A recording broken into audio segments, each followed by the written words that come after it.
Dites, pourquoi vos parents parlent toutes les 5 minutes de leur babtcha? Mon collègue français m'a sorti ça l'autre soir après un dîner bien arrosé à Varsovie. J'ai d'abord un petit peu rigolé parce que, soyons honnêtes, c'est tellement vrai. Puis, j'ai réalisé, en Pologne, la grand-mère n'est pas juste un personnage secondaire dans le grand film de la vie familiale, c'est un petit peu le personnage principal. Elle est la star, l'épicentre, la figure incontournable. Le 21 janvier, par exemple, ce n'est pas une simple date dans le calendrier, c'est une véritable institution. Tout le pays fait la fête, les écoles se transforment en ateliers de création pour fabriquer des dessins et des cartes, les boulangeries locales se mettent à vendre des tartes spécialement décorées, parfois même avec son prénom, et personne, absolument personne, ne trouve ça exagéré. Au contraire, c'est plutôt une évidence. Alors aujourd'hui, dans le podcast du Double K, on va décoder ce phénomène, on va plonger au cœur de cette particularité culturelle. Pourquoi diable les Polonais parlent-ils toujours de leur babcia?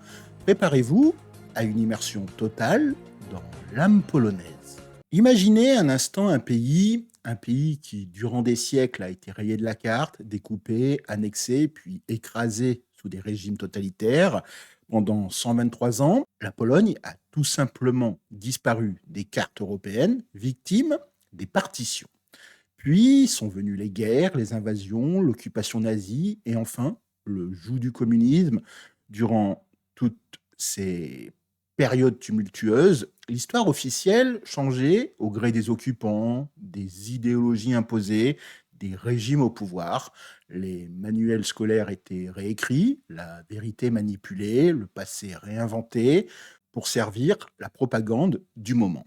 Alors, qui restait pour raconter la vraie version des choses, qui était le gardien silencieux de la mémoire collective, de l'identité nationale, de ces récits qu'on ne pouvait pas confier aux livres? Souvent, c'était elle, la grand-mère. Dans l'intimité des maisons polonaises, loin des oreilles indiscrètes, seule la babcia racontait la véritable histoire, celle qui était transmise de génération en génération, chuchotée à voix basse, mais avec une force inébranlable. Ma propre babcia, je me souviens, cachait des livres d'histoire interdits derrière le canapé, des ouvrages qui racontaient la Pologne telle qu'elle était, et non telle que le régime voulait la présenter. Elle apprenait aux petits-enfants, en silence, avec une ferveur presque sacrée, le poème national, les chants patriotiques, les légendes qui forgeaient notre identité. Et quand la porte se fermait à clé, quand le monde extérieur était tenu à distance, elle ressortait les mots, les anecdotes, les vérités qu'on n'avait pas le droit d'entendre à l'école. C'était elle, la bibliothèque vivante, l'archive humaine. Le résultat, pour des millions de Polonais, la mémoire collective, le sens de leur histoire, la compréhension de qui ils sont, passe avant tout par cette figure maternelle. On ne dit pas j'ai appris ça en cours ou j'ai lu ça dans un livre. Non. Ici, on dit avec une fierté teintée de tendresse, ma babcia m'a raconté. Cette habitude, ancrée dans des décennies de résilience et de survie culturelle, est restée. C'est une tradition orale d'une puissance incroyable. Même les adolescents de Varsovie, accros à TikTok, biberonnés aux réseaux sociaux et aux tendances éphémères, évoquent encore Babcha avec respect et affection quand on aborde le passé de leur pays. Elle est devenue l'archive vivante de la nation, plus fiable, plus crédible, plus émotionnellement chargée que n'importe quel manuel d'histoire officiel. Elle est un petit peu la preuve que la vérité, même chuchotée, finit toujours par se frayer un chemin. C'est un rôle monumental, une responsabilité historique qu'elles ont tout endossé avec une dignité et une force inouïe. Si vous avez déjà eu la chance de poser le pied dans une maison polonaise, vous avez forcément entendu cette phrase, répétée souvent avec une insistance bienveillante, presque un petit peu une litanie, zjezd, zjezd. Mange, mange. Cette injonction, véritable marque de fabrique de l'hospitalité polonaise, est brevetée Babcia. C'est la sienne, elle en est la gardienne et la maîtresse. Elle cuisine pour 12 personnes, même si vous êtes que 3 à table, parce que pour une babcia, l'hospitalité, n'est pas une simple notion, c'est une compétition, un art de vivre où l'abondance est la preuve d'amour, et malheur à celui qui refuserait la troisième part de gâteau ou la deuxième assiette de pierogi. On vous regarderait avec une expression mi-triste, mi-choquée, comme si vous aviez insulté la nation entière, ou pire, son héritage culinaire. La table est le cœur de la maison et la babcha, on est la chef incontestée, la grande prêtresse des saveurs et des traditions. Ses recettes, transmises de mère en fille, sont des trésors nationaux, des liens concrets avec le passé. Mais son rôle ne s'arrête pas à la bouffe, loin de là. C'est elle qui, souvent, aide la jeune mère à l'accouchement, apportant son expérience et sa sagesse. C'est elle qui garde les enfants pendant les vacances scolaires, offrant un havre de paix et des gâteries. C'est elle qui, avec patience et dévotion, transmet les prières du soir, les chants de Noël, les coutumes de Pâques, assurant ainsi la continuité des traditions religieuses et familiales. En Pologne, les jeunes parents dépendent énormément des grands-parents pour la garde des enfants, car les crèches sont souvent chères et les horaires de travail, surtout dans les grandes villes, sont incroyablement rigides. La babcha devient alors une véritable colonne vertébrale logistique, un soutien indispensable qui permet aux jeunes générations de concilier vie professionnelle et vie de famille. Le résultat, c'est que la babcha est dans toutes les photos de naissance, elle est présente à tous les anniversaires, elle est là, immuable, tous les dimanches pour le repas familial, elle est une présence constante, un roc inébranlable dans la vie de chacun. On parle d'elle parce qu'elle est littéralement là, tout le temps, une sorte de GPS familial en tablier, toujours prête à guider, nourrir et aimer. Elle n'est pas une figure lointaine ou occasionnelle, elle est une partie intégrante du quotidien, une source inépuisable de réconfort et de stabilité. Elle incarne la chaleur du foyer, la générosité sans limite et cette capacité unique à faire sentir à chacun qu'il est profondément aimé et en sécurité.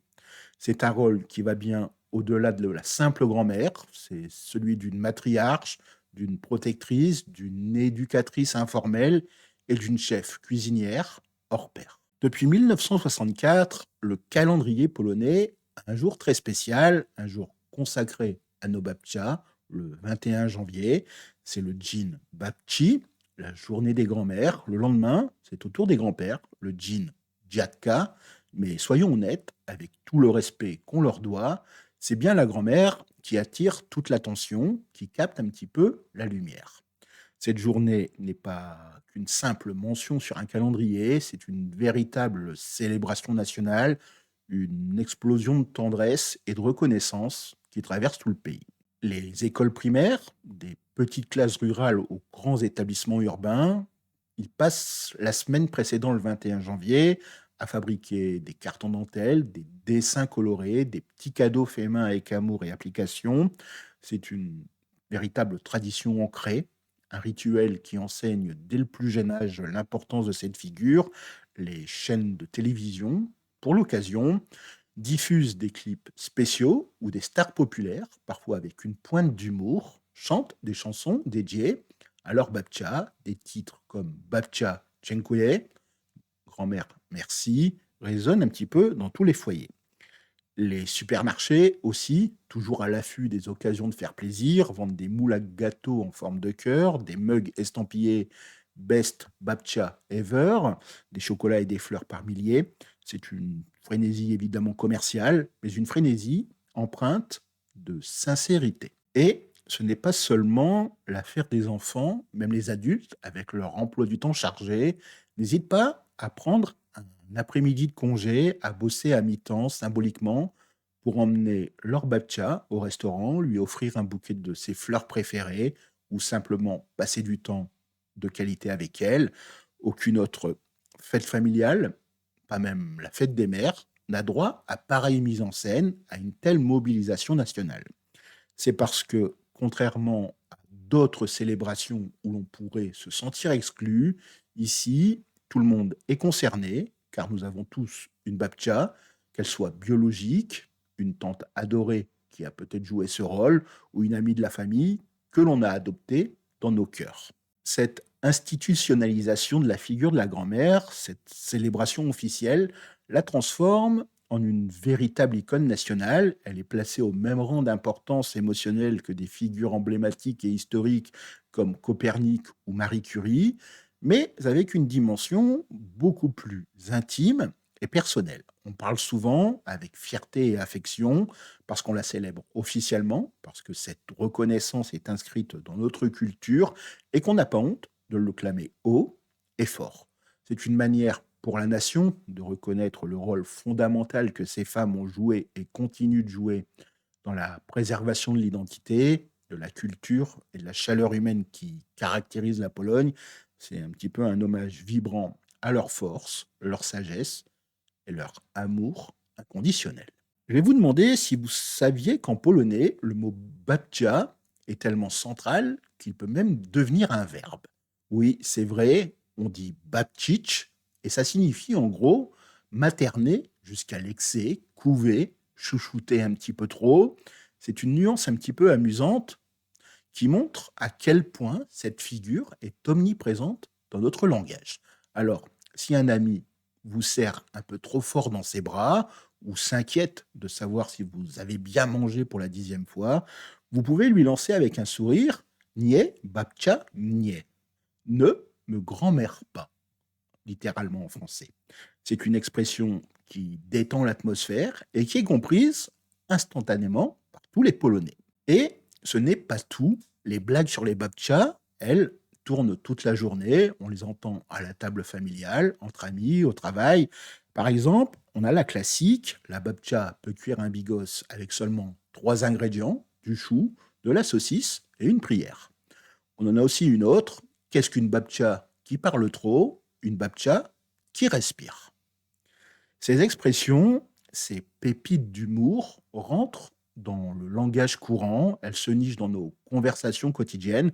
Du coup, on prononce le mot babcha sans même s'en rendre compte, tant qu'il est devenu une partie intégrante de notre vocabulaire, de notre manière de penser et de nous exprimer. Le mot babcha évoque à la fois une affection profonde, un respect immense et un humour tendre, parfois un peu moqueur, mais jamais malveillant. C'est un petit peu un combo unique qui fait rire tout le monde, y compris la principale concernée, la babcha elle-même. Elles sont souvent les premières à rire de ces blagues, à les relancer, à raconter leurs propres histoires où elles finissent bien sûr en super-héroïne du quotidien. Et toute la table répète alors la punchline, le mot babcha, résonnant avec une joyeuse familiarité. Ce mot, cette figure, devient un marqueur identitaire fort. Plus on l'utilise, plus on affirme ses racines polonaises, même à l'étranger, loin de la patrie.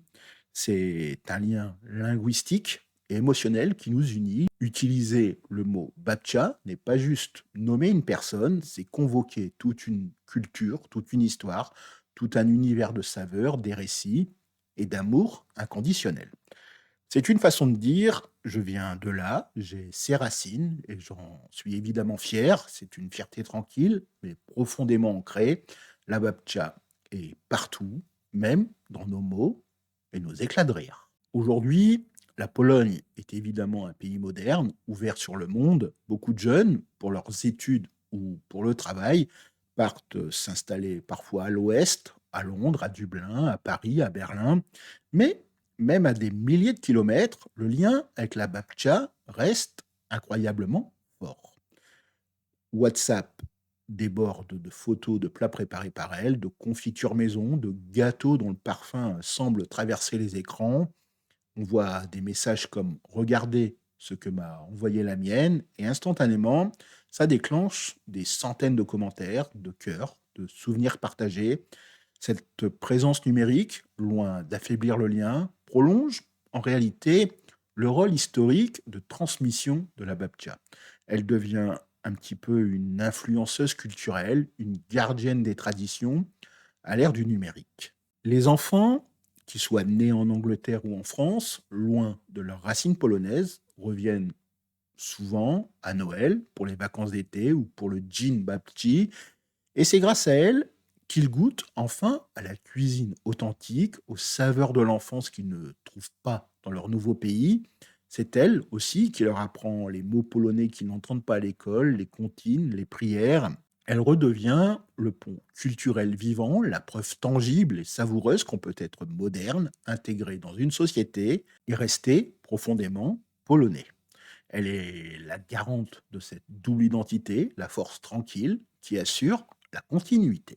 On parle d'elle avec une pointe de tendresse et de reconnaissance parce qu'elle est la garantie qu'on n'oubliera pas la langue maternelle, les coutumes religieuses, la recette secrète du pierogi parfait ou du bigos mijoté pendant des heures. Chaque fois qu'on prononce babcha, c'est un rappel puissant à nos amis étrangers que nous venons d'un endroit où la famille est la première institution, la plus sacrée, celle à laquelle on se réfère toujours en premier. C'est un acte de fierté, une déclaration d'appartenance.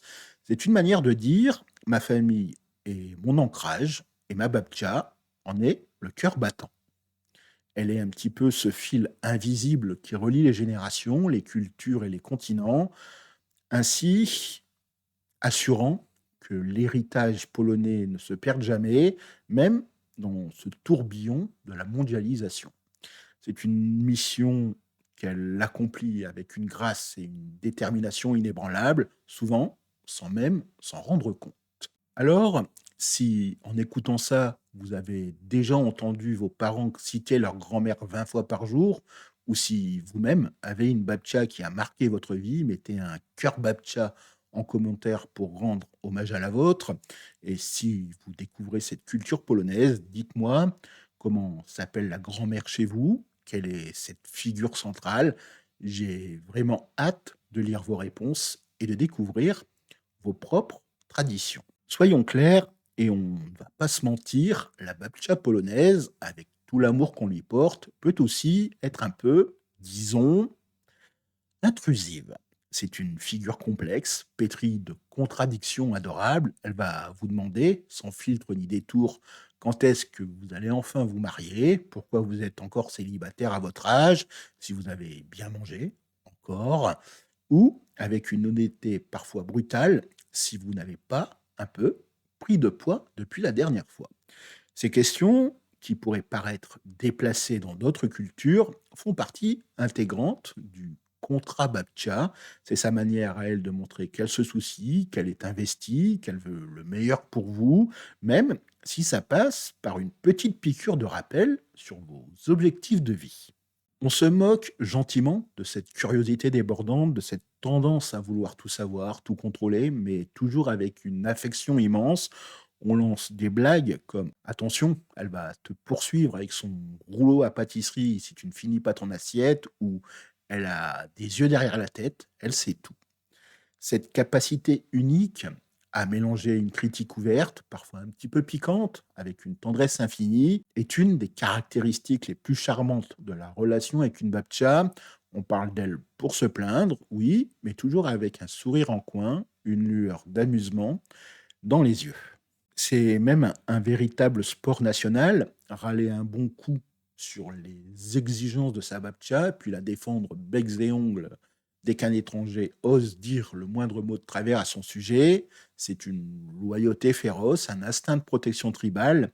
Cette ambivalence, cette danse subtile entre l'agacement affectueux et l'admiration inconditionnelle, alimente constamment les conversations. On aime, donc on parle d'elle, donc on l'aime. C'est un petit peu un cercle virtueux d'affection et de communication. La babcha est un sujet inépuisable, une source intarissable d'histoire, de conseils, qu'ils soient sollicités ou non, et de réflexion sur la vie. Elle est le miroir dans lequel se reflète la complexité et la richesse des liens familiaux polonais, un mélange unique de tradition, d'amour, de sagesse et d'un soupçon de cette saine folie qui rend la vie tellement plus intéressante. Depuis une dizaine d'années, la Pologne exporte bien plus que ses infirmières dévouées, ses informaticiens brillants ou ses délicieux pierogies. Elle exporte aussi, et de manière de plus en plus visible, l'image et le concept de sa babcha. Dans les rues animées de Chicago, les pubs de Londres, les cafés de Dublin, on commence à voir des t-shirts affirmant fièrement Babcha Power, des autocollants sur les voitures, des tote bags avec des messages humoristiques.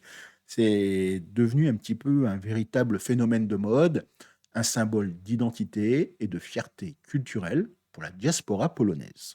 Les créatrices de start-up polonaises, pleines d'ingéniosité, lancent aussi des marques de bougies artisanales qui sentent le gâteau à la rhubarbe, comme chez Babcha, des cosmétiques aux extraits de plantes que Babcha utilisait. Le mot, il est devenu cool, vendeur, un label un petit peu d'authenticité et de tradition revisitée. On le tape en hashtag sur Instagram, on le tatoue sur l'avant-bras comme un emblème personnel et indélébile. C'est une fierté qui s'affiche, qui se partage. Et cette fierté fait qu'on en parle encore plus, que le mot résonne bien au-delà des frontières de Pologne. Dire ma babcia à l'étranger, ce n'est pas juste mentionner sa grand-mère, c'est exhiber un petit peu un badge d'authenticité, une preuve d'un héritage riche et vibrant. C'est aussi une invitation ouverte à découvrir une culture que beaucoup pensaient mineure, discrète, mais qui s'avère en fait incroyablement trendy et attachante. C'est aussi une façon de montrer la chaleur, la résilience, la force de la famille polonaise. Plus les Polonais s'exportent, plus ils réussissent dans le monde, plus ils citent leurs sources originelles, leur ancre culturelle, la grand-mère.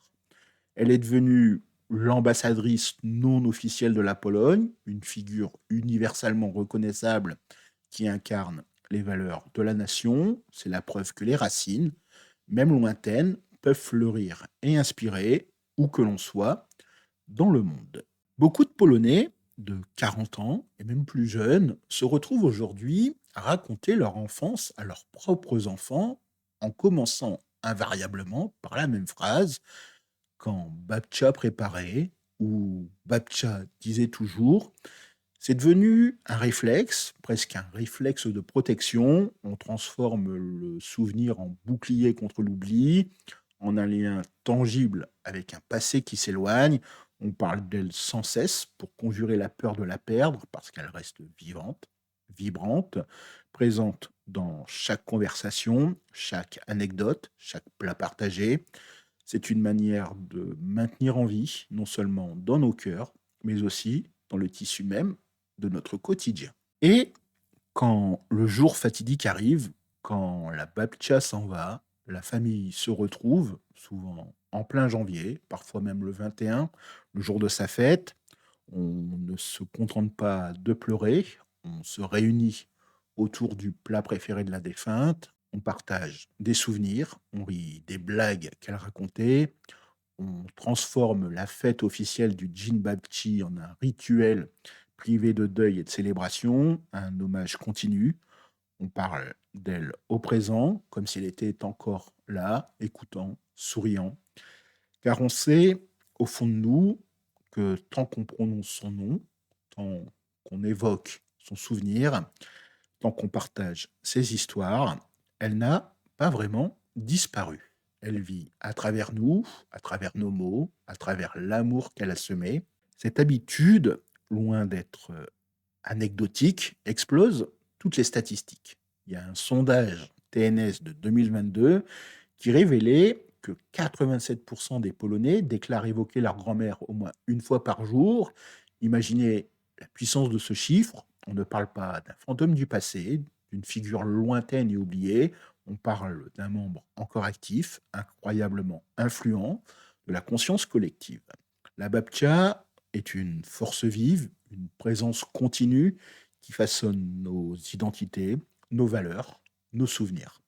Elle est le cœur battant de la famille polonaise, un cœur qui continue de battre longtemps après qu'elle ait quitté ce monde, grâce à l'amour et à la mémoire de ceux qu'elle a tant aimés. C'est un héritage émotionnel inestimable, transmis avec chaque mot, chaque histoire, chaque souvenir. Si cette exploration vous a donné une petite pichenette au cœur, si elle vous a donné envie d'appeler votre grand-mère ou votre babcha, faites-le sans hésiter. Et une fois que vous l'aurez fait, ramenez ici la phrase qu'elle vous dira en décrochant: où la première chose qu'elle vous demandera, je parie, ce sera un classique indémodable: «Tu as mangé?» ou «Tu n'es pas malade?» Écrivez-la en commentaire. On va essayer de rigoler ensemble, à comparer les versions et à voir à quel point nos babtchas se ressemblent, même à travers les générations et les kilomètres. Alors, pour résumer, pourquoi les Polonais parlent-ils toujours de leur babtcha? Eh bien, la réponse est multiple, riche et profondément humaine, parce qu'elle est l'archive vivante de notre histoire mouvementée, la gardienne des récits que personne d'autre n'osait raconter, parce qu'elle est le chef cuistot inégalé, celle qui nourrit les corps et les âmes avec une générosité sans limite, transformant chaque repas en une fête. Parce qu'elle est aussi la star incontestée d'un jour férié qui mobilise tout le pays, une icône nationale célébrée avec amour et fierté, parce qu'elle est la blague ambulante, l'inspiration de nos expressions linguistiques les plus tendres et les plus drôles, parce qu'elle est le pont essentiel entre un passé souvent douloureux et un futur plein d'espoir, le lien indéfectible qui unit les générations, même à travers les continents. Et surtout, parce qu'elle est la preuve vivante qu'on peut traverser l'histoire la plus chaotique d'Europe, survivre aux pires épreuves, sans jamais perdre notre capacité à aimer, à transmettre, à chérir, ce qui compte vraiment. Dire Babcha, c'est bien plus qu'un simple mot, c'est répondre. Je viens de Pologne, en version tendre, en version chaleureuse, en version qui sent bon les pierogies et les souvenirs. C'est une déclaration d'amour, un acte de fierté, une affirmation d'identité. Alors, la prochaine fois que vous croiserez un Polonais qui commence une phrase par ma grand-mère, asseyez-vous, prenez le temps d'écouter, car il ne va pas juste vous raconter une anecdote familiale, il va vous raconter tout un pays, toute une culture, toute une âme. Et vous, quelle place votre grand-mère occupe-t-elle dans votre vie? Racontez-moi en commentaire, j'ai vraiment hâte de vous lire. N'oubliez pas aussi de liker, de partager, de vous abonner si vous voulez qu'on explore ensemble d'autres secrets de la culture polonaise. Je vous dis à bientôt et surtout, si vous en avez encore l'occasion, envoyez un texto à votre babcha, votre grand-mère, dès maintenant. Elle l'attendra certainement avec impatience. Je vous remercie d'avoir écouté ce podcast. Je voudrais aussi le dédier à ma grand-mère qui est décédée il y a quelques jours. Je vous souhaite de passer une agréable journée. Miegonia, et je vous dis à très bientôt. Do zobaczenia.